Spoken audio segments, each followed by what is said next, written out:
22명이 숨진 경기 화성 리튬 전지 공장 화재 현장에서 정확한 화재 원인을 확인하기 위한 합동 감식이 진행될 예정입니다. 밤사이 찾지 못한 실종자 1명에 대해서도 계속 수색이 이어지고 있는데요.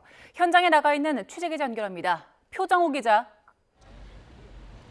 네, 표정호입니다. 합동 감식은 오전 10시 반부터 시작되죠. 그렇습니다. 잠시 뒤인 오전 10시 반부터 합동 감식이 진행될 예정인데요. 경찰과 소방뿐만 아니라 국립과학수사연구원 등 6개 기관 모두 30여 명이 현장에 투입돼 정확한 화재 원인을 파악할 방침입니다. 휴대전화 위치를 추적한 결과 공장 인근으로 확인된 마지막 실종자에 대한 수색도 이어질 예정인데요. 조금 전 이곳 현장에서는 유가족들이 찾아와 자식 얼굴을 보겠다며 공장 안으로 들어가려고 했다가 경찰에 제지를 당하기도 했습니다. 어제 오전 10시 반쯤 불이 난 곳은 2층 작업장으로 확인됐는데요. 이 리튬 전지 완제품을 검수하고 포장하는 곳으로 확인됐습니다. 불은 22시간 만인 오늘 8시 50분쯤에야 완전히 잡혔습니다.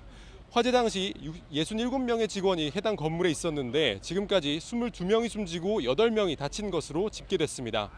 사망자는 대부분 2층에서 발견됐습니다. 소방당국은 화재 현장 CCTV를 분석한 결과 처음 불이 났을 당시 공장 직원들이 소화기를 가져와 자체 진화를 시도했지만 불을 끄는 데 실패했다고 밝혔습니다. 또 작업장 입구 쪽에 쌓여있던 배터리 하나에서 처음 불꽃이 보인 뒤 불과 15초 만에 뿌연 연기가 작업장을 뒤덮었다고 설명했습니다. 희생자 대부분이 공장 구조에 익숙하지 않은 외국인 일용직 노동자였다 보니 시야가 가려진 상황에서 방향을 잃고 막힌 출구로 대피했다가 피해가 커진 것으로 추정됩니다. 네, 그럼 잠시 뒤 합동 감식에선 어떤 점을 주로 보게 됩니까?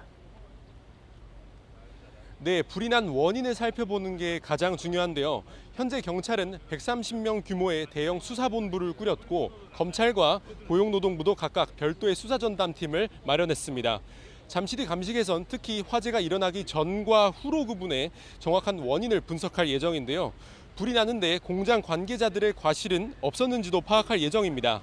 그리고 불이 초기에 꺼질 수 있는 장비가 마련돼 있었는지, 대피가 적절히 이루어졌는지 등도 확인해 봐야 합니다. 나아가 고온에 노출되면 스스로 불이 붙는 자연 발화성 물질인 리튬을 지정된 장소에 적절히 보관했는지도 살펴볼 방침입니다. 경기도는 재난안전대책본부를 설치하고 리튬 이용 사업장 80여 곳을 포함한 위험물질 이용 사업장에 대한 대대적인 점검을 벌이기로 했습니다.